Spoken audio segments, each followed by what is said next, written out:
অথর্ব নির্বাচন কমিশন বলে হাদির মৃত্যু নাকি একটা বিচ্ছিন্ন ঘটনা।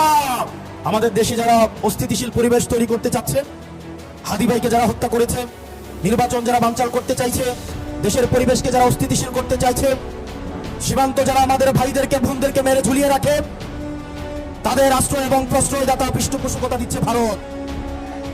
ভারতকে স্পষ্ট ভাষায় বলতে চাই, যারা আমার দেশের সার্বভৌমত্বকে বিশ্বাস করে না, যারা আমার দেশের সম্ভাবনাকে বিশ্বাস করে না, যারা ভোটাধিকারকে বিশ্বাস করে না, মানবাধিকারকে বিশ্বাস করে না, যারা এই দেশের সন্তানদেরকে বিশ্বাস করে না, আপনারা যেহেতু তাদেরকে আশ্রয় প্রশ্রয় দিচ্ছেন, কথা স্পষ্ট করে বলে দিতে চান, ভারতের যারা সেপারেটিস্ট আছে, বাংলাদেশে আমরা তাদেরকে আশ্রয় প্রশ্রয় দিয়ে যে সেভেন সিস্টার রয়েছে সেটাকে বাংলাদেশ থেকে, ভারত থেকে আলাদা করে দিব।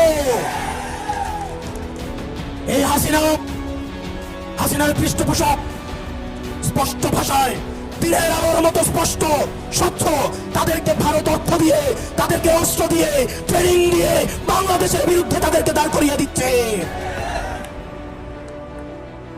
আমাদের ভারতের বিরুদ্ধে একটি পার্শ্ববর্তী দেশ বলার কোন সুযোগ নাই।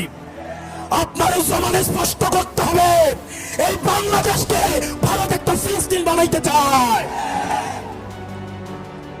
আমাদেরকে সবাইকে ঐক্যবদ্ধ হতে হবে। ক্ষমতার জন্য, গদির জন্য, মন্ত্রণালয়ের জন্য যারা দিল্লিকে কিবলা দিচ্ছে, এই বাংলাদেশের স্বাধীনতা তারা তৃতীয়বারের মতো বিক্রি করে দেওয়ার প্রস্তুতি নিচ্ছে। প্রিয় মুক্তিকামী জনতা, আপনার আমার মৃত্যু এই নির্বাচন কমিশনের কাছে কেবলমাত্র একটি সংখ্যা। অথর্ব নির্বাচন কমিশন বলে হাদির মৃত্যু নাকি একটা বিচ্ছিন্ন ঘটনা। এই স্পাইনলেস মেরুদণ্ডবিহীন ইলেকশন কমিশনার, আমরা এমন একটি বিচ্ছিন্ন ঘটনা তোমার সাথে যেন ঘটে সেটির অপেক্ষায় থাকলাম। ইলেকশন কমিশনার কাদের প্রেসক্রিপশনে নিয়োজিত, কারা তাকে নিয়োগ করেছে? এরকম ইলেকশন কমিশন আজকে যদি চলে যায়, যে লাইন ধর্মী ইলেকশন কমিশন হওয়ার জন্য শাহবাগ থেকে শহীদ মিনার পর্যন্ত যোগ্য ইলেকশন কমিশনের খোঁজে পাওয়া যাবে, কিন্তু আমার ভাই হাদি যে অনন্তকালের উদ্দেশ্যে যাত্রা করেছে, আমার ভাই হাদিকে আর খুঁজে পাওয়া যাবে না। প্রিয় মুক্তিকামী সংগ্রামী জনতা, আপনারা জানেন আমাদের দেশের এক শ্রেণীর আওয়ামী লীগ রয়েছে, তারা শিক্ষক পরিচয়ে বিশ্ববিদ্যালয়গুলোতে কার্যক্রম পরিচালনা করে, যারা টকশোজীবী নামে হচ্ছে টেলিভিশনগুলোতে হত্যার বৈধতা উৎপাদন করে, যারা নাট্যকর্মী পরিচয়ে, যারা নাটক সিনেমাতে আমাদের মতো সংগ্রামী মানুষের মৃত্যুর বৈধতা উৎপাদন করে। এই বিশ্ববিদ্যালয়ে নীলগড়ের যে ৫টা শিক্ষকরা রয়েছে, তাদেরকে ধরে ধরে এই বিশ্ববিদ্যালয় থেকে বের করে দিতে হবে। এই নাটক সিনেমা থেকে আওয়ামী মুজিবের ৫টা এসব শিল্পকর্মীদেরকে দেশ থেকে বের করে দিয়ে ভারতে পাঠিয়ে দিতে হবে।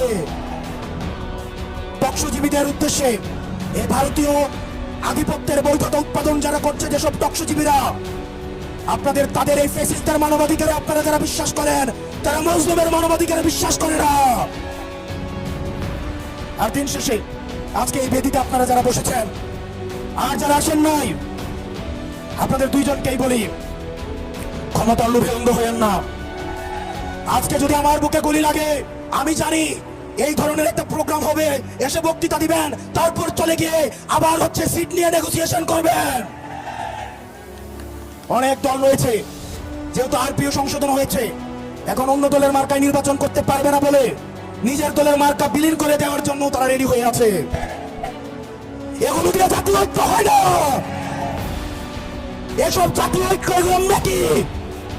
আমাদের হাদি ভাইয়ের রক্ত এই জাতীয় ঐক্যের আঠা হয়ে আসুক, সেটা আমরা চাইনি।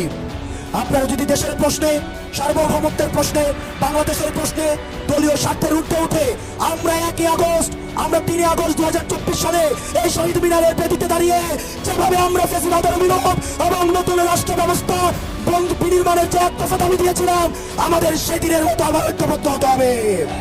ও ইনকিলাব, দিল্লি না ঢাকা, দিল্লি না ঢাকা, ইনকিলাব, আপোষ না সংগ্রাম, দালালি না রাজপথ, দালালি না রাজপথ।